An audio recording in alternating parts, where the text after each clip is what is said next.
Hello नमस्कार जय हिंद दोस्तों, मैं हूं दुर्गेश सिंह और आपका स्वागत करता हूं ईगल केमिस्ट्री क्लासेस की ऑनलाइन क्लास में संभव बैच में।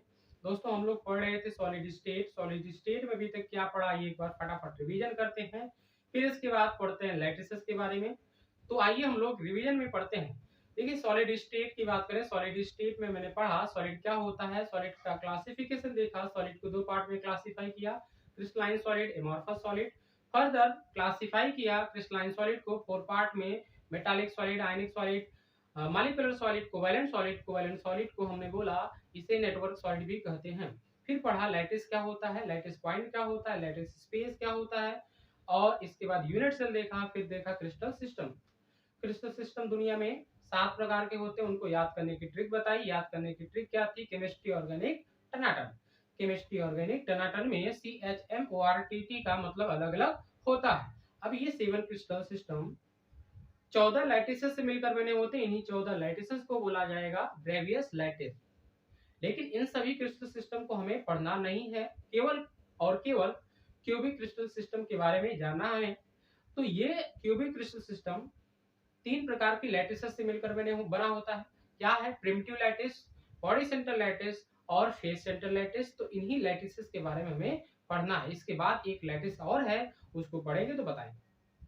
लेकिन हम लोग शुरू करने से पहले, लैटिसेस को शुरू करने से पहले मैं आपका एक डाउट था, उस डाउट को मैं क्लियर करना चाहता हूँ। आपका डाउट ये था कि सर आप बोल दिए कि ये क्रिस्टल सिस्टम लैटिसेस से मिलकर बने होते हैं और लैटिस को आप यूनिट सेल बोल सकते हैं। तो क्या यह सत्य है, क्या सत्य है, आइए देखते हैं। देखिए मैं सॉलिड की बात किया था। सॉलिड एक क्रिस्टल है। सॉलिड में एटम प्रेजेंट होते हैं, या आयन प्रेजेंट होते हैं, या मॉलिक्यूल प्रेजेंट होते हैं। उनको हम लोग स्पेस में लैटिस पॉइंट से दिखाते हैं। इस तरीके से एटम को दिखाते थे, शुरुआत में बता चुका है। तो ये क्या है, लैटिस पॉइंट है। ये किसके लिए यूज किए गए हैं, ये एटम या मॉलिक्यूल या आयन को रिप्रेजेंट करने के लिए यूज किए गए हैं। अब इस पूरे के पूरे लैटिस पॉइंट का एक क्या है, ग्रुप है। ये क्या है, ग्रुप है बड़ा सा। तो इसी ग्रुप ऑफ लैटिस पॉइंट को ही बोला जाता है लैटिस, या आप क्या बोल सकते हैं, लैटिस ही बोलेंगे एक्चुअली। चलिए तो लैटिस की बात करें। लैटिस की मैं डिफिनेशन बताया था। लैटिस क्या होता है, लैटिस पॉइंट का अरेंजमेंट। लैटिस पॉइंट का अरेंजमेंट को ही क्या बोला जाता है, लैटिस। ठीक, अब देखिए इन्हीं अरेंजमेंट में छोटा सा पार्ट लीजिए, इतना सा पार्ट लीजिए, और इतने से पार्ट को आप बार बार क्या करिए, रिपीट करिए, बार बार क्या करिए, रिपीट करिए, बार बार करिए इसी से रिपीट। तो इसको जब रिपीट करोगे तो ये पूरे के पूरे लैटिस का निर्माण हो जाएगा। तो जिस जिस स्मॉलेस्ट पार्ट को रिपीट करने से पूरे के पूरे लैटिस का निर्माण हो, उसे बोलते हैं यूनिट सेल। उसे बोलते हैं यूनिट सेल। क्या बोलेंगे उसे, यूनिट सेल। तो ये स्मॉलेस्ट पार्ट क्या हो जाएगा, यूनिट सेल। और स्मॉलेस्ट पार्ट का बार बार आप रिपीटेशन करेंगे तो क्या प्राप्त होगा, लैटिस प्राप्त होगा। और ये बड़ी सी लैटिस जो मिल रही है, इस लैटिस को बार बार रिपीट करने से क्या प्राप्त हो जाएगा आपको, crystal system. Crystal system. Actually हमें पढ़ना होता है किसी सॉलिड के बारे में। सॉलिड एक प्रकार का क्रिस्टल है, लेकिन सॉलिड में बहुत सारे एटम होते हैं। होल सॉलिड को लेकर के हम स्टडी करना चाहें किसी भी सॉलिड के बारे में तो काफी डिफिकल्ट है, काफी क्रिटिकल है। उसको सिंपल बनाने के लिए उसमें से छोटा सा पार्ट लेते हैं। आप कहोगे सर छोटा सा पार्ट तो लैटिस भी है, लेकिन आपको पता है लैटिस से भी छोटा पार्ट कौन होता है, यूनिट सेल होता है। तो हम स्टडी लैटिस को लेकर ना करके हम लोग किसको लेकर करेंगे, यूनिट सेल को लेकर करेंगे। तो आपको डिफरेंस समझ में आया होगा, क्या है, क्या सेम हो सकता है कि नहीं हो सकता है, हो सकता है सेम। क्या इसको आप लैटिस नहीं बोलेंगे, बोलेंगे, लेकिन स्पेशल इसका नाम हो जाएगा क्या, यूनिट सेल हो जाएगा। बात समझ में आया। चलिए आइए देखते हैं हम लोग अब लैटिस के बारे में। अच्छा, मैं क्यूबिक की बात करने जा रहा हूं, मैं क्यूबिक क्रिस्टल सिस्टम की बात कर रहा हूं। तो ये 4 प्रकार की लैटिस कौन कौन सी थी, मैं नाम बता देता हूं। प्रिमिटिव प्रिमिटिव प्रिमिटिव के बाद body centre, body centre body centre के बाद फेस सेंटर, फेस सेंटर। ये 3 लैटिसेस से मिलकर बना होता है क्यूबिक क्रिस्टल। क्या, क्यूबिक क्रिस्टल सिस्टम।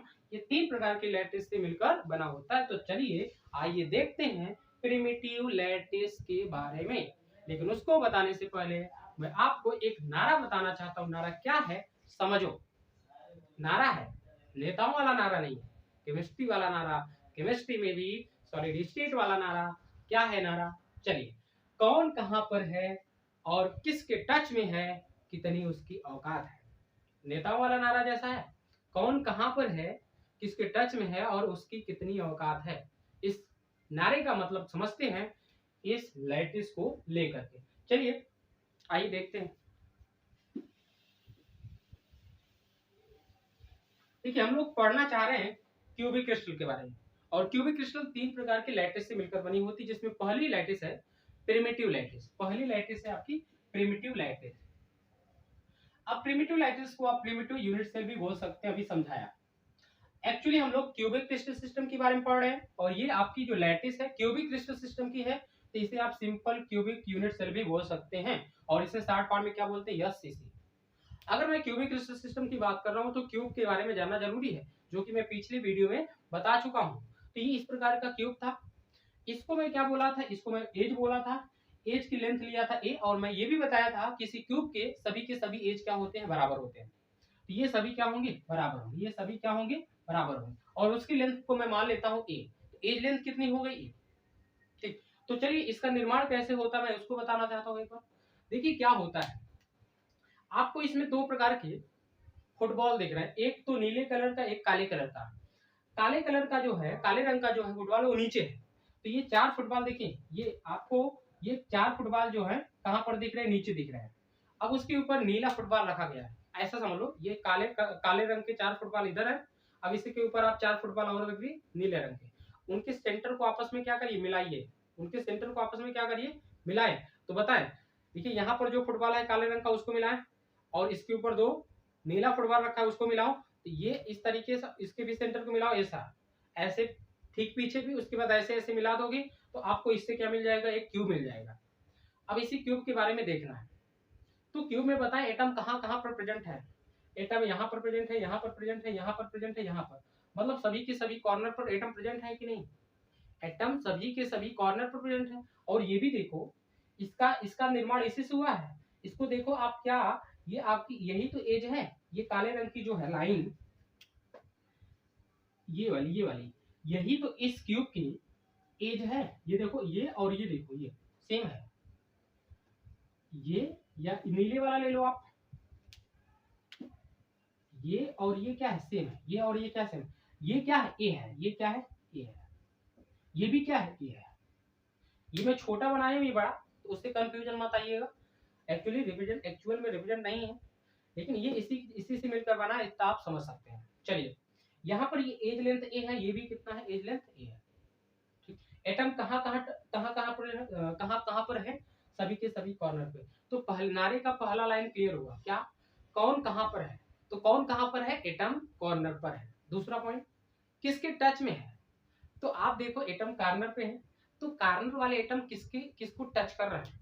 ये बताओ, यहाँ पर जो एटम है, नीला वाला, क्या यहाँ पर जो एटम है या इस कॉर्नर पर, इस देखो, यहाँ पर जो एटम है कितना बड़ा सा होगा? ये वाला बड़ा सा एटम यहाँ पर जो एटम है बड़ा सा, उसको टच कर रहा है कि नहीं टच कर रहा है? तो एटम देखो, एटम या कॉर्नर वाले एटम क्या करेंगे? एक दूसरे को टच करेंगे। यहाँ समझ लीजिए आप, देखो, यहाँ पर 2 बॉल फुटबॉल है, यहाँ पर 2 फुटबॉल है। तो ये 4 फुटबॉल जो काले रंग के हैं, एक दूसरे को टच कर रहे हैं। एक दूसरे को क्या कर रहे हैं? टच कर रहे हैं। तो ये बताओ, एक दूसरे को टच किसके अलोंग कर रहे हैं? किसके अलोंग कर रहे हैं? एज लेंथ के अलोंग कर रहे हैं कि नहीं? देखो, मैं इसी को फिर से बनाता हूँ। ये नीले रंग फुटबॉल है, तो क्या ये टच कर रहे हैं कि नहीं? आप अगर इसको मिलाओ, ये क्या बताओ? एज है कि नहीं? ये एज है कि नहीं? ये क्यूब की एज है कि नहीं? बताएं जल्दी से। तो क्या फुटबॉल एज के लॉन्ग टच कर रहे हैं कि नहीं? चाहे आप यहाँ ले लीजिए, चाहे यहाँ ले लीजिए, ये भी तो एज है, ये भी तो एज है, ये भी तो एज है। एटम जो है या फुटबॉल जो है, इसके लॉन्ग टच कर रहे हैं, इसके लॉन्ग टच कर रहे हैं, इसके लॉन्ग टच कर रहे हैं, लेकिन सभी तो एज है ना। सभी क्या है? एज लेंथ है। तो एटम किसके लॉन्ग टच कर रहे हैं? एज लेंथ के लॉन्ग। तो दूसरे नारे का जो है दूसरा मतलब समझ में आया, या दूसरा लाइन समझ में आया? किसके टच में है? तो एटम किसके टच में है? कॉर्नर एटम के टच में है। कॉर्नर एटम किसके टच में है? कॉर्नर एटम के टच में है। दूसरा पॉइंट समझ में आया? चलिए देता हूं। पहला पॉइंट क्या है? All in primitive unit cell, यहाँ लिख देता हूं ऑल एटम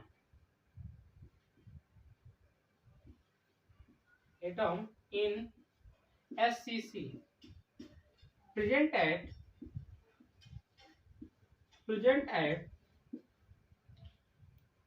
all corner, ये पहला पॉइंट है।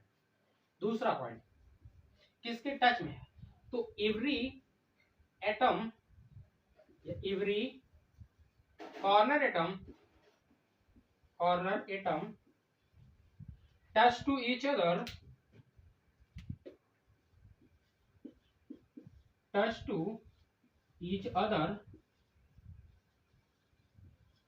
along एज लेंथ, समझ में आया। अब तीसरा पॉइंट किसकी कितनी औकात है, औकात की बात मैंने पीछे कर चुका, अभी समझाया क्या कि यहाँ पर देखिए एटम कहाँ पर प्रेजेंट है, कॉर्नर पर प्रेजेंट है। कॉर्नर पर जो एटम प्रेजेंट होता है उसकी औकात कितनी होती है, उसकी औकात 1/8 के बराबर होती है।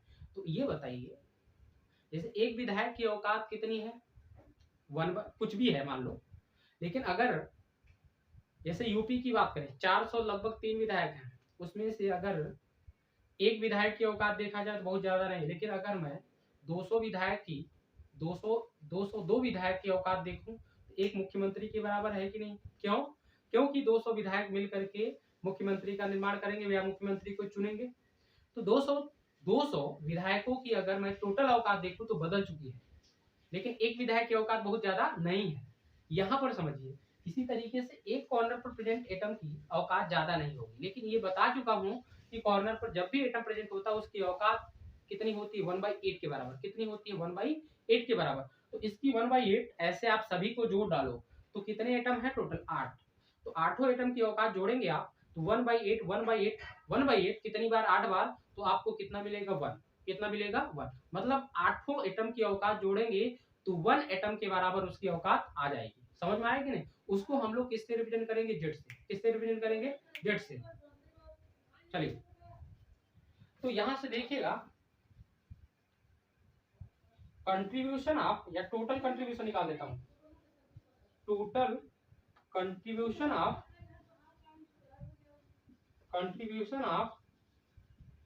All corner atom in a cubical unit cell,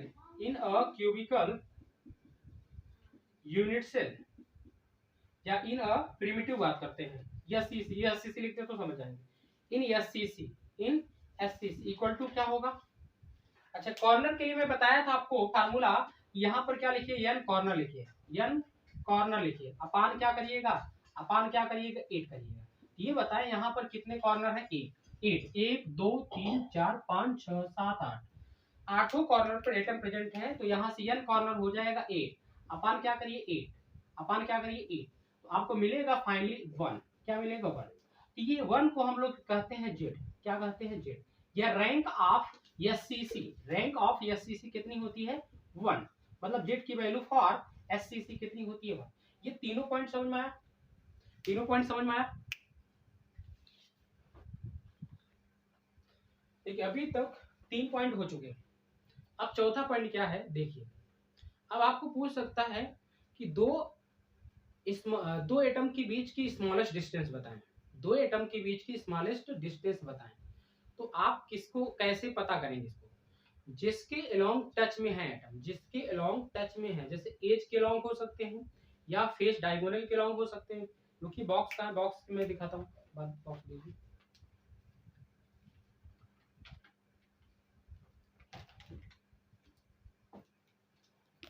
देखिए, देखिए ये है आपका क्यूब, एटम यहाँ प्रेजेंट है, यहाँ प्रेजेंट एटम, ठीक।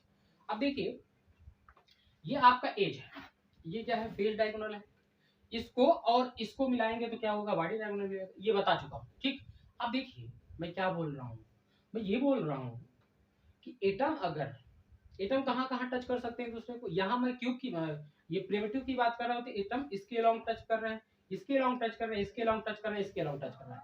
ये सारी की सारी एज लेंथ है, इसके अलोंग भी टच कर रहे होंगे, इसके अलॉन्ग भी टच कर रहे होंगे, इसके अलॉन्ग भी टच कर रहे होंगे, इसके अलॉन्ग भी टच कर रहे होंगे, है कि नहीं है? तो चलिए अब देखिए हमें क्या करना है। जिसके अलॉन्ग टच कर रहे हैं उसको देखिए, यहाँ पर एटम देखिए एज लेंथ के अलॉन्ग टच कर रहे हैं।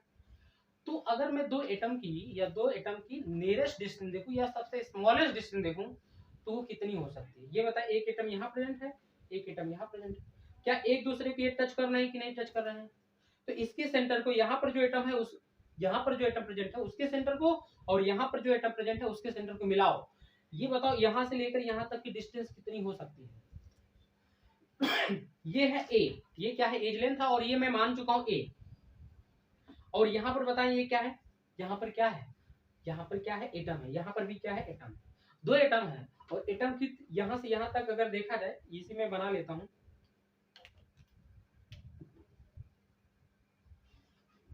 देखें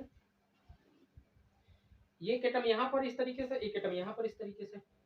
ये बताओ क्या होती है, त्रिज्या होती है कि नहीं, रेडियस। ये क्या होती है, रेडियस।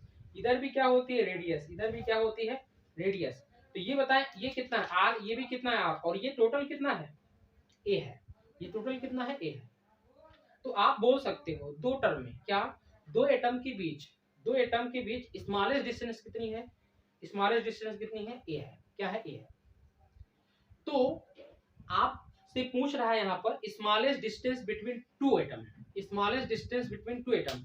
इस वाले एटम और इस वाले एटम के बीच की डिस्टेंस देखोगे ना तो क्या हो जाएगी, ये बताओ कितनी होती है, a√2 होती है। मैं पीछे समझा चुका हूँ कैसे ए होती है, ये भी ए होती है, तो ये डायगोनल हुआ, तो इसका स्क्वायर जोड़ करके इसका स्क्वायर कर दीजिए, तो ये निकालेंगे आप तो √2 आएगा। कितना आएगा, √2। और ये बताएं कितना है, ए है। ए और √2 ए में कौन बड़ा है, ए √2 ए बड़ा है।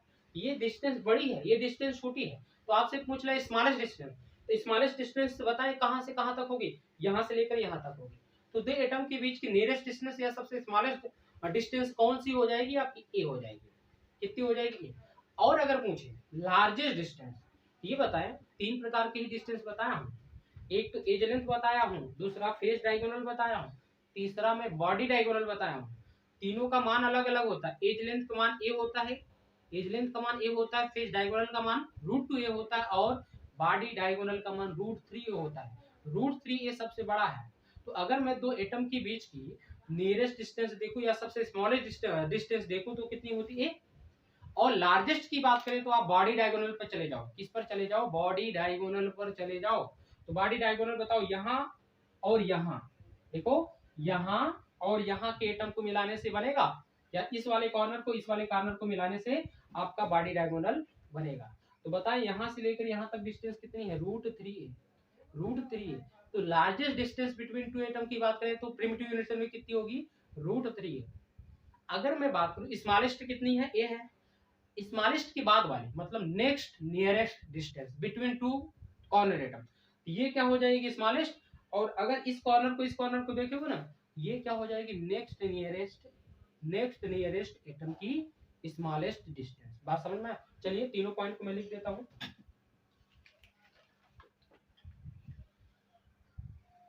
देखिए दो एटम के बीच की, दो कॉर्नर एटम के बीच स्मॉलेस्ट डिस्टेंस कितनी होगी, ए होगी। कितनी होगी, ए। वही लिखा मैंने, smallest distance between two corner atom of SCC, simple cubic unit cell, कितनी होती, ए होती है। लार्जेस्ट की बात करें कितनी हो जाएगी, √3a। Next nearest distance between two corner atom in SCC की बात करें तो क्या लिखिएगा, √2a लिखिएगा। क्या लिखिएगा, √2।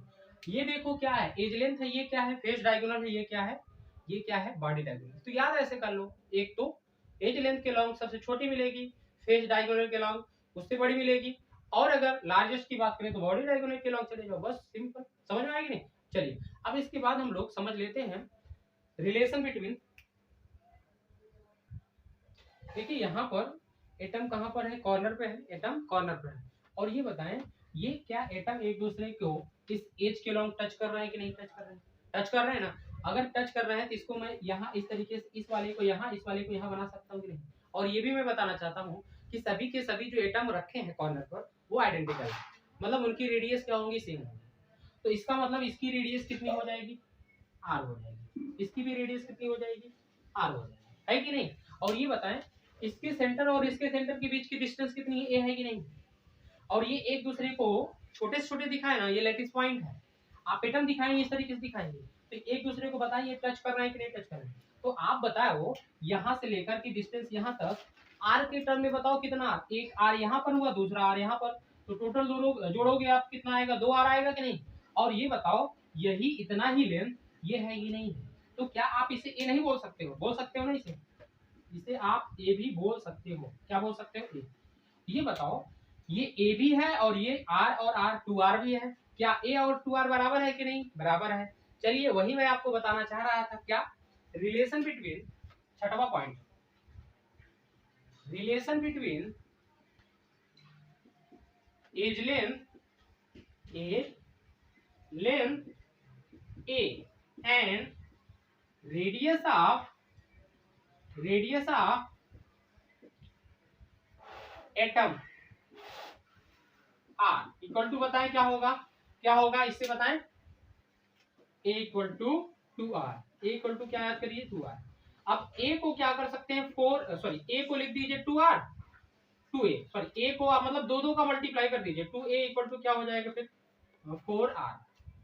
अब ये क्यों मैं इतना लिखा है मैं बाद में बताऊंगा आपको, अभी नहीं, क्योंकि मैं ट्रिक इसमें एक और बनाऊंगा तो उसमें समझ में आ जाएगा। ठीक, तो आपको मैं इतना बता दिया। अब देखिए इसके बाद प्रिमिटिव में हमें देखना है कोऑर्डिनेशन नंबर क्या होता है और कितनी होती है प्रिमिटिव यूनिट सेल में प्रेजेंट एटम की कोऑर्डिनेशन नंबर, और इसके बाद प्रिमिटिव यूनिट सेल की क्या पैकिंग एफिशिएंसी होती है, पैकिंग फ्रैक्शन कितना होता है, अब मैं उसको देखूंगा। फिर इसके बाद एक पॉइंट और है वाई, वो अगले लेक्चर में देखूंगा।